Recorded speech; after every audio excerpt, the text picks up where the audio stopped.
Hello all, ఈ mix చూసారా? ఇది ముట్టీల మిశ్రమం. ఫ్రెష్ మటన్ కీమాలో ఉప్పు, కారం, అల్లం వెల్లుల్లి పేస్ట్, పసుపు, హోల్ గరం మసాలా పౌడర్, పుట్నాల పొడి వేసి మరీ పేస్ట్లా కాకుండా కొద్దిగా బరకగా మిక్సీ వేయాలి. బాగా మిక్స్ చేసి ఉండలు కట్టి ఆయిల్లో షాలో ఫ్రై చేస్తే సరి, ముట్టీలు రెడీ. మనం జనరల్గా ముట్టీలు చేసేటప్పుడు కొన్ని పగిలినట్టు అవుతాయి. అది మనకి సరిగా చేయడం రాక కాదు, కీమాలో కొవ్వు ఉండడం వల్ల అలా అవుతుంది.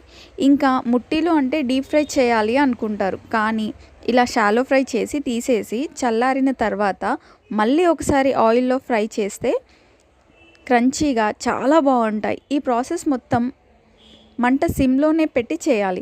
ఇలా చేస్తే కనుక ఈజీగా 1 మంత్ స్టోర్ ఉంటాయి.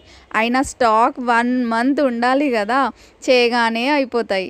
మరిన్ని మంచి వీడియోస్ కోసం నా ఛానల్ని తప్పక సబ్స్క్రైబ్ చేయండి. Thank you so much.